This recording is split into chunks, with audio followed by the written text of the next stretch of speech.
What up, guys? So last night I finally saw War for the Planet of the Apes, which is the concluding chapter in the Planet of the Apes prequel series. First there was Rise of the Planet of the Apes, a couple years ago we got Dawn of the Planet of the Apes, and now we have War for the Planet of the Apes. Once again, it's directed by Matt Reeves, who wonderfully directed the last one. And of course, it stars Andy Serkis, who's pitch perfect as Caesar, and Woody Harrelson as a villain like I have never ever seen him before. So I was super excited to see this movie, but at the same time, I was also worried because I like Rise of the Planet of the Apes, but I love Dawn of the Planet of the Apes. As I was driving to the theater, I couldn't help but think, how are they going to be able to top Dawn of the Planet of the Apes? I mean, this movie looked great, but could it be that good? Well, I have two things to say to that. First, no, it is not quite as good as Dawn of the Planet of the Apes. But after much thought, I have come to the conclusion that this is a fantastic concluding chapter to a surprisingly emotional and dramatic and deep sci-fi trilogy. I found this movie to be riveting and gripping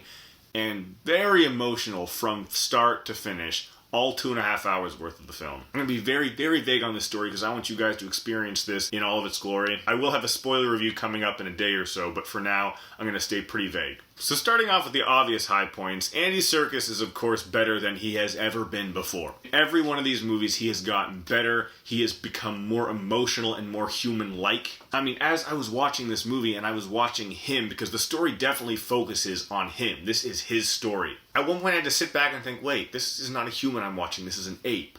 But I feel like he's a human because he has that much range and that much depth, and it is amazing. Woody Harrelson was great as the villain too. Like I said, I've never seen Woody Harrelson in a role like this before. He is one sick son of a bitch, I will say that. But at the same time, as the movie goes on, you do learn more about him and kind of see where he's coming from, even though he's definitely a morally compromised character, to put lightly. Also, I should mention the orangutan Maurice and Rocket, that other monkey who's, I guess, ape, chimpanzee, not monkey. But we're with Caesar from Rise of the Planet of the Apes. They're still in it. So it's cool that these characters have stuck around this long and are still part of the story. Also, the little ape, bad ape. When I first saw him, I was like, I don't know about this. But it turned out he was that comedic relief that this film needed, because this movie is dark and bleak and gritty for most of the runtime. And he really fit well into the story, and it was good. And of course, the visual effects in this film are spectacular too. In each film, the visuals have improved. They've all been good, but they have continually gotten better each time.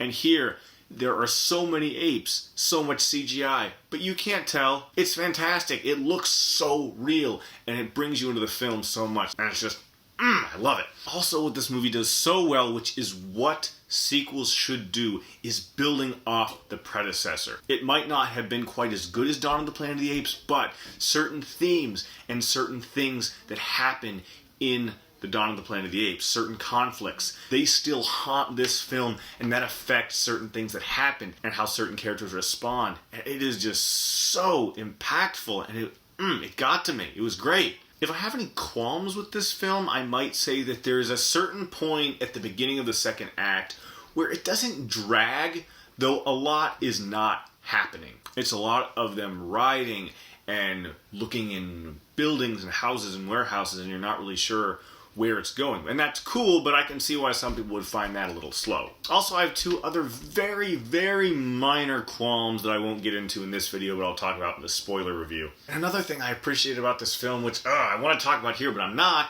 is the symbolism. There is so much stuff that you can get out of this film, and ideas and morality themes, and just so much stuff. Some that I swear is a straight parallel out of scripture. Some people might not pick up on that, but I personally did. As I was watching, I was like, where else would they think of something like that? Yeah, plausible deniability, and it might be nothing, but I'm just saying, for me, it was really amazing, the parallels. And this isn't a negative, but I feel like I should mention that for most of this film, I had no idea where it was going. In the first act, I was like, oh, this is cool, and I like it. I know where it's going. If that's cool, it's going to be great. Turns out it went an entirely different direction, but the direction they went was equally meaningful and just as interesting and exciting. Also, the title, War for the Planet of the Apes, I'm not going to get into any spoilers, but I will say after watching it, I can see why the title would be a little misleading. I think I know where the director and filmmakers were going with it. However, certain people who see that title are thinking, okay, there is going to be a frick ton of war in this movie, it's going to be awesome. There's not a ton of war in this movie, which I was personally okay with. However, if those people are so hyped to see that, I can see why some people would be kind of disappointed in that. As I said, guys, I had no idea where this film was going, and when the credits rolled, I was just like,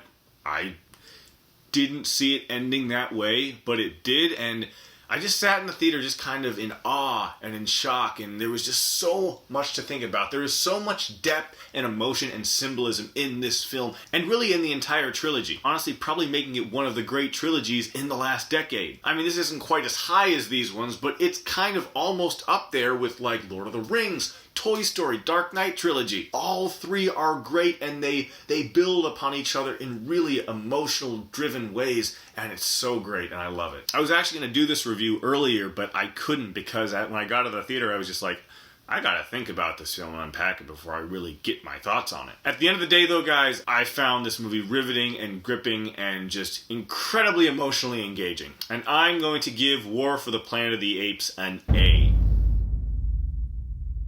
If you're a fan of the other 8 movies, definitely go check this out. I think you'll really be impressed. Also, guys, just letting you know, I'm going to be starting a series on Game of Thrones Season 7 when that airs this Sunday, and I'll talk about each episode each week as they come along. I'm really excited to do that because I love Game of Thrones, and I hope you guys will check that out, and I will see you next time. Thanks for watching. Guys, if you enjoyed this video, please click on any of my other videos on my channel right now. But you know what you should do? You should click here to subscribe to my channel so you get updates for when I actually put out the new videos. And if you want to comment below and let me know what you think, please do. I always love hearing from you guys and knowing what your thoughts are on the matter.